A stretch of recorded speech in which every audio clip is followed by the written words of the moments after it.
Hello दोस्तों, आइए आप सबका स्वागत है हमारे यूट्यूब चैनल पीके ज्ञान मस्ती में। हम लोग नया चैप्टर शुरू करेंगे, अवकलन। तो आइए इसको पढ़ते हैं, समझते हैं। ध्यान दीजिए, कोई फलन है y इक्वल्स टू f(x). तो इस फलन f(x) का जो हम लोग अवकलज ज्ञात करेंगे, तो अवकलज ज्ञात करने की जो प्रक्रिया है उसी को अवकलन कहते हैं। अब इसका अवकलज कैसे ज्ञात करेंगे, तो ध्यान से समझिएगा। ये जो फलन है y इक्वल्स टू f(x), तो ये x के रूप में फलन है। तो इसका जब हम लोग को अवकलन करना होगा तो इससे पहले हम लोग ऐसे लगा लेंगे ddx, लिख लेंगे ddx ऑफ y, और इधर लिख लेंगे ddx ऑफ f(x). तो इसको हम लोग ऐसे लिख लेंगे ddx of y equals to, और ध्यान दीजिएगा जो f(x) का अवकलज है ना, उसे f' से प्रदर्शित करते हैं। तो इसके जगह लिख सकते हैं हम लोग क्या, f'(x). एक चीज यहाँ ध्यान दीजिएगा कि जो ddx ऑफ y जो लिख रहे हैं,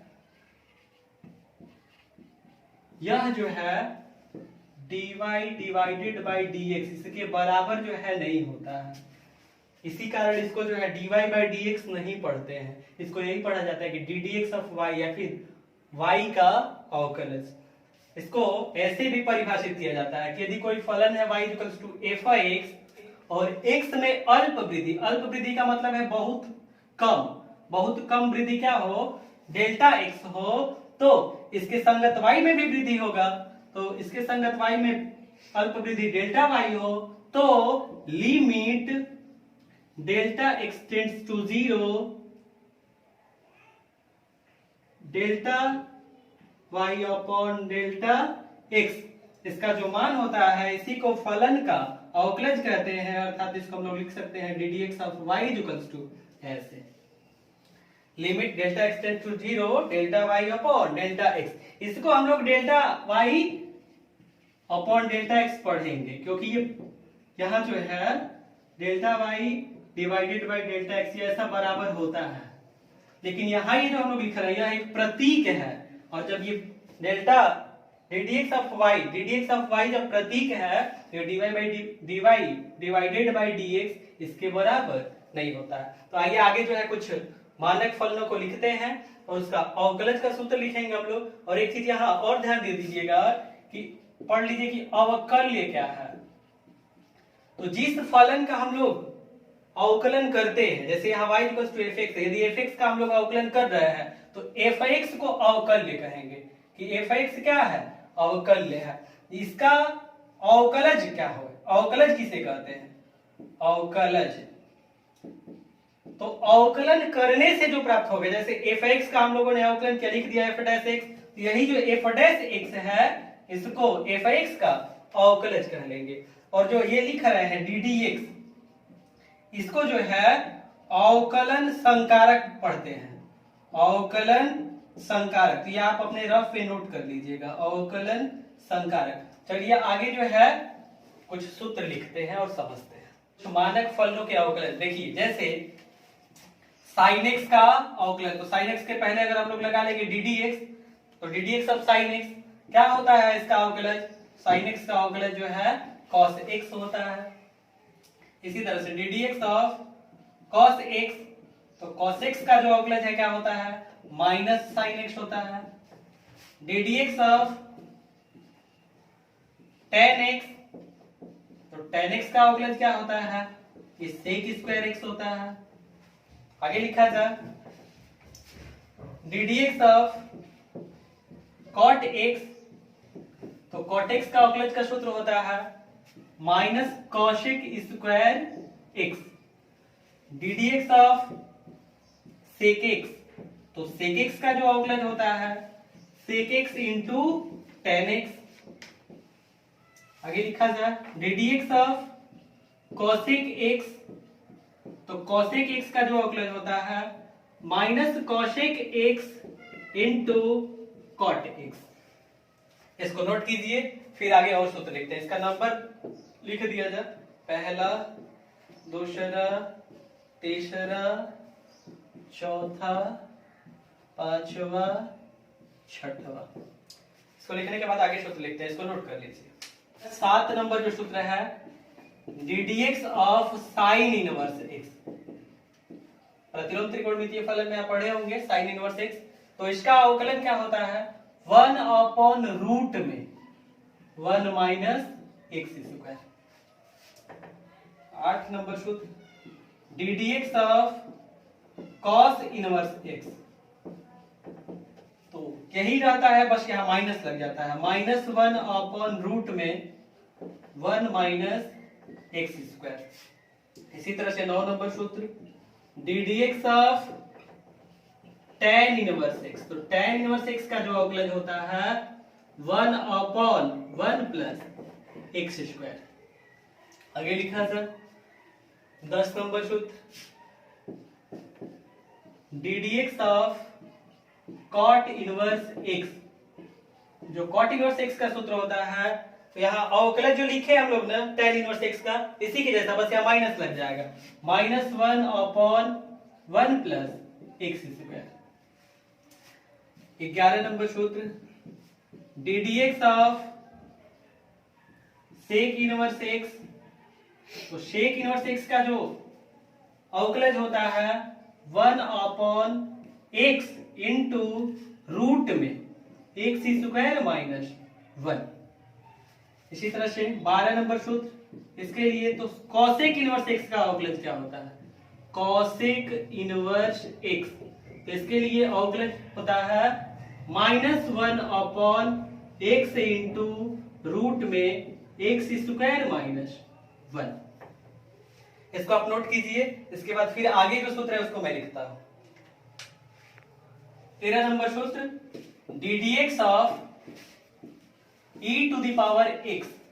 तो e to the power x का जो अवकलज होता है e to the power x ही होता है। 14 नंबर सूत्र d d x of a to the power x। तो इसके लिए जो सूत्र होता है a to the power x into log a। 15 नंबर सूत्र d d x of log x, जबकि बेस में क्या है e, log x base e। इसका अवकलज होता है 1 अपॉन x। 16 नंबर सूत्र d d x of log x base में a हो, लॉग x बेस a। तो इसके लिए सूत्र होता है 1 upon x into log a base e। आगे 17 नंबर सूत्र डी डी एक्स ऑफ, एक चीज यहां नोट कर लीजिएगा कि यहां जो सूत्र है d d x of log x base e, तो इसमें जो x का जो मान होता है ना वह 0 से बड़ा होता है, 0 से बड़ा होता है। इसी तरह से ये वाला जो सूत्र हम लोग लिखे 16 नंबर सूत्र, इसमें a का जो मान है यह 0 से बड़ा होता है, x का जो मान है यह भी 0 से बड़ा होता है, और a का मान 0 से बड़ा तो होता है लेकिन a का मान 1 के बराबर इसमें नहीं होता है, तो ये इसके लिए प्रतिबंध है। आगे 17 नंबर सूत्र, तो देखिए 17 नंबर जो सूत्र है d d x of x to the power n। तो x to the power n का जो अवकलज होता है n into x to the power n minus 1, यही सूत्र होता है। तो ये जो सूत्र मैं लिखा हूं इन सभी सूत्रों को आप नोट कर लीजिए। आइए इसमें कुछ नोट है उसको नोट कर लीजिएगा। बोलते हैं ध्यान दीजिए। नोट का मतलब क्या है ध्यान दीजिए, मतलब इसको आपको बिल्कुल ध्यान से याद रखना है।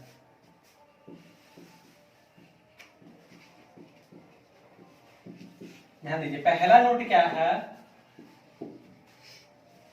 यदि किसी फलन का अवकलन करना है और वह फलन जो है कई फलनों का योगफल है, कहने का मतलब क्या है, जैसे हम लोग को अवकलन करना है किसी फलन का और वो फलन जो है ऐसे है f1x plus f2x plus f3x, और ऐसे करके सबको क्या करना है, इन सबका योगफल के रूप में और इसका अवकलन करना है। ये चल सकता है ऐसे कहां तक fnx। तो इन सबका अवकलन कैसे करेंगे हम लोग, तो क्या करेंगे, जो फलन है इन सबका अलग अलग अवकलन कर लेंगे। f1x का अवकलन, f2x का अवकलन। f1x का अवकलन क्या है, तो d d x of f1x plus plus है तो सबका अलग अलग अवकलन करेंगे और सबको जोड़ देंगे, plus D d x of f2x plus D d x of f3x plus dot dot dot ऐसे ही कहां तक, D d x of fnx। ऐसे आप सबका अलग अलग अवकलन करके जोड़ लेंगे। यदि ऐसे ही यहाँ प्लस की जगह अगर माइनस है तो सबका अलग अलग अवकलन कीजिए, जहां जहां माइनस है वहां माइनस लिख दीजिए, यानी कि सबका अवकलन करके और माइनस कर लीजिए। आगे इस पे सवाल एक देख लीजिए, जैसे हम लोगों से कह दिया जाए कि अवकलन ज्ञात कीजिए किसका, और फलन दिया गया है ऐसे y equals to sine x plus cos x, और कहा जाए कि इसका अवकलन कीजिए, यानी कि अवकलज ज्ञात कीजिए। तो बनाइए, कैसे बनाएंगे, तो लिखेंगे दोनों पक्षों का x के सापेक्ष, किसके सापेक्ष, x के सापेक्ष, क्योंकि यहाँ फलन किसके रूप में लिखा है, y इक्वल्स टू f है x, तो ये x के रूप में है, तो हम लोग अवकलन करेंगे x के सापेक्ष। दोनों पक्षों का x के सापेक्ष अवकलन करने पर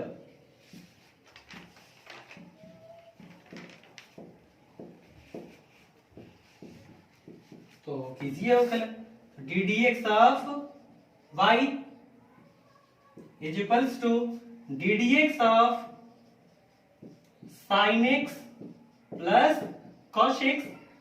अब मैंने आपको sine x plus cos x का अवकलन तो बताया नहीं है, तो क्या करेंगे, ऐसे बना लेंगे d d x of y is equals to sine x का तो अवकलन बताया है ना, तो d d x of sine x plus cos x का अवकलन बताया है, तो d d x of cos x.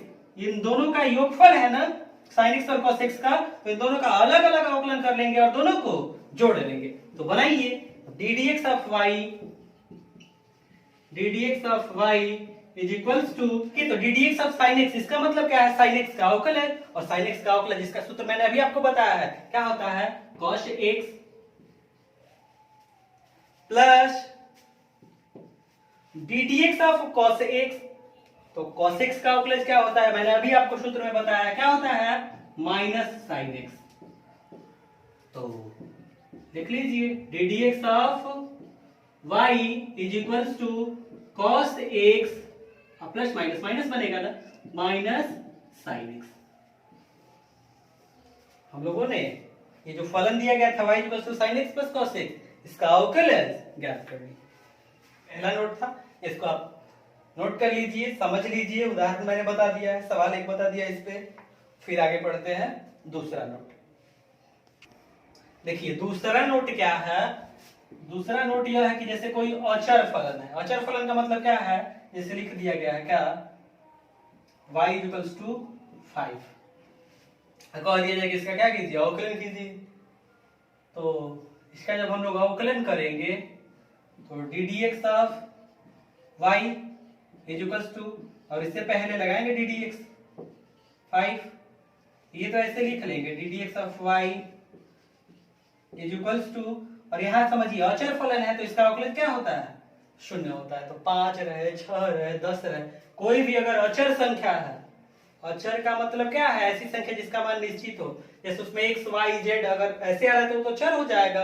अब यहाँ y इक्वल्स टू 5, तो ये तो चर है, इसको मैंने ऐसे ही मैंने लिखा D d x of y, लेकिन ये 5 अचर है, इसका अवकलन शून्य हो गया। तो इसी तरह से ये दूसरा नोट आप लिख लीजिएगा कि यदि C एक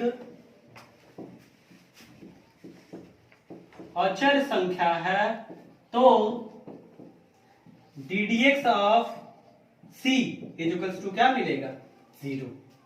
यही दूसरा नोट है, इसको आप नोट कर लीजिए। आगे मैं बता रहा हूं तीसरा नोट, समझिएगा।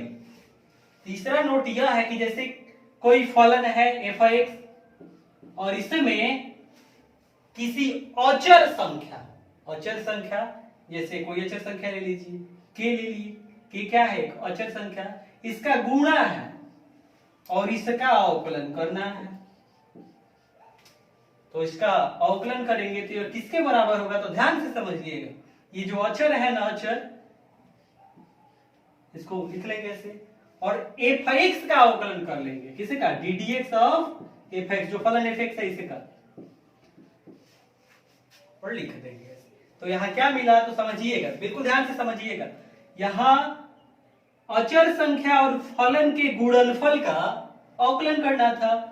तो किसी अचर संख्या और फलन के गुणनफल का जो अवकलज होता है वह अचर संख्या और फलन के अवकलज के गुणनफल के बराबर होता है। जैसे जैसे सवाल देखिए, कह दिया जाए कि y = 2 sin x है और कहा जाए कि इसका अवकलन कीजिए, तो लिख लेंगे दोनों पक्षों का x के सापेक्ष अवकलन करने पर, दोनों पक्षों का x के सापेक्ष अवकलन करने पर। और आप जानते हैं कि जब हम लोग अवकलन करेंगे तो यहां जो फलन है x के रूप में है ना, तो क्या करेंगे, ddx लगाएंगे इससे पहले, ddx of y, ddx of 2 sin x, तो ये तो ddx of y is 2 sin x। तो देखिए, तो बिल्कुल इसी तरह से बन रहा है ना, एक अचर संख्या है और एक फलन है x के रूप में, तो अचर को बाहर लिख लेंगे, जैसे यहां लिखे हैं 2, और किसका अवकलन कर लेंगे हम लोग, sin x का, ddx ऑफ sin x क्या बनेगा, ddx ऑफ y, यानी कि y का अवकलज बराबर क्या बनेगा, देखिए तो 2, और sin x का हम लोग जानते हैं कि sin x का अवकलज क्या होता है, cos x into cos x। हम लोगों ने इसका अवकलन करके अवकलज ज्ञात कर लिया। आगे जो सूत्र है उसको लिखते हैं, तो इसको आप नोट कर लीजिए, फिर आगे मैं और सूत्र बता रहा हूं आपको। आगे सूत्र नोट कीजिए, दो फलनों के गुणनफल का अवकलज। तो ध्यान दीजिएगा, यदि पहला फलन है f1 x के रूप में है और दूसरा फलन है क्या, f2 x के रूप में, और इन दोनों का गुणनफल है और इसका अवकलन करना है, ddx लगा, तो इसके लिए सूत्र होता है क्या, पहला फलन यानी कि f1x इंटू दूसरे फलन का अवकलन यानी कि ddx ऑफ f2x प्लस दूसरा फलन यानी कि f2x इंटू पहले फलन का अवकलज ddx ऑफ f1x। आप इसको समझने के लिए ऐसे भी लिख सकते हैं, ddx ऑफ पहला इंटू दूसरा, ऐसे लिख दे रहे हैं, पहला गुणे दूसरे का अवकलन कर लेंगे हम लोग, प्लस दूसरा गुणे पहले का अवकलन। अब ये पहला दूसरा क्या, तो पहला फलन, दूसरा का मतलब है दूसरा फलन, आप इसको ऐसे भी याद कर सकते हैं। आगे लिखा जाए और सूत्र, इसको आप नोट कीजिए, फिर आगे मैं और सूत्र लिख रहा हूं। इसमें है f(x) और हर में क्या है, gx। ध्यान रखिएगा, यहाँ gx जो है वह शून्य के बराबर नहीं होगा, और इनका क्या करना है, gx शून्य के बराबर क्यों नहीं होगा, हर में शून्य हो जाएगा तो अपरिभाषित हो जाएगा, इस वजह से तो आगे बनाया जाए इसको, तो अंश और ये हर है, तो इसका अवकलन करते हैं, तो इसके लिए सूत्र जो होता है हर gx इंटू अंश का अवकलज, तो ddx ऑफ अंश यानी क्या, fx ना, माइनस अंश यानी कि f(x) इंटू हर का अवकलज यानी कि ddx ऑफ gx पूरे के बटा में हर का वर्ग, gx जो है इसका वर्ग। इसको आप ऐसे भी याद कर सकते हैं इसी सूत्र को, कैसे, तो ddx किसका, अंश बटा हर का, इसमें ये नोट कर लीजिएगा कि हर में जो है gx जो है यह शून्य के बराबर नहीं होगा, क्योंकि शून्य के बराबर हो जाएगा तो अपरिभाषित हो जाएगा। अगर ऐसे ऐसे याद कर सकते हैं इसको, ddx अंश बटा हर, तो हर गुणे अंश का अवकलज, हर गुणे क्या, ddx ऑफ अंश माइनस अंश गुणे हर का अवकलज, यानी कि ddx ऑफ हर बटा में, सबके बटा में क्या, हर का वर्ग। तो इस सूत्र को आप नोट कर लीजिए, यही दोनों एक ही सूत्र है, आप ऐसे समझ के इसको याद कीजिए या फिर ऐसे, ऐसे आपके लिए आसानी रहेगा कि यदि अंश बटा हर के रूप में है फलन, तो इसका अवकलज क्या होता है, हर गुणे अंश का अवकलज माइनस अंश गुणे हर का अवकलज पूरे के बटा में हर का वर्ग। तो दोस्तों हम लोगों ने जो अवकलन में सूत्र है, जिससे कि हम लोग जो अवकलन है, जैसे देखिए आपका जो चैप्टर दिया गया है एनसीईआरटी के किताब में, तो पहला जो प्रश्नावली है वो सततता तथा अवकलनीयता से है, तो उसको मैंने, उसके लिए मैं थ्योरी पढ़ाऊंगा, क्योंकि उसको मैं 11th में जो दिया गया है ना सततता तथा अवकलनीयता, उसके साथ ऐड करके उसको पढ़ा दूंगा। तो ये अवकलन जो कि दूसरे प्रश्नावली से दिया गया है, तो दूसरे प्रश्नावली में जो सवाल है उसको हल करने के लिए जो सूत्र चाहिए हम लोग लिख चुके हैं। इस वीडियो में मैंने आपको बता रखा है उन सभी सूत्रों को, तो अगली वीडियो में मैं प्रश्नावली हल कराऊंगा, उसको जब तक मैं पढ़ाऊं तब तक के लिए जो मैंने सूत्र बता रखा है इसको पढ़िए और बिल्कुल कंठस्थ कर जाइए, क्योंकि अगर सूत्र याद नहीं होता है तो समझिए कि सवाल हल करने में बहुत ज्यादा परेशानी होगी। तो तब तक के लिए आप सूत्र याद कीजिए और मन से पढ़िए, और जब भी देखते हैं वीडियो, जब भी देखते हैं तो रफ पेन साथ में रखिए, और जो कुछ भी मैं फॉर्मूला बता रहा हूं या फिर सवाल हल करा रहा हूं उसको आप नोट करते चलिए। तो फिर मिलेंगे हम लोग अगले वीडियो में। जो मैं आपको बता रहा हूं यदि समझ में आ रहा है तो इसको अपने दोस्तों के साथ शेयर कीजिए, और हमारे चैनल पीके ज्ञान मस्ती को सब्सक्राइब कर लीजिए, साथ ही साथ बेल नोटिफिकेशन प्रेस कर लीजिएगा, ताकि जब भी मैं वीडियो अपलोड करूं आपको उसकी जानकारी प्राप्त हो जाए। फिर मिलेंगे हम लोग अगले वीडियो में। जय हिंद दोस्तों।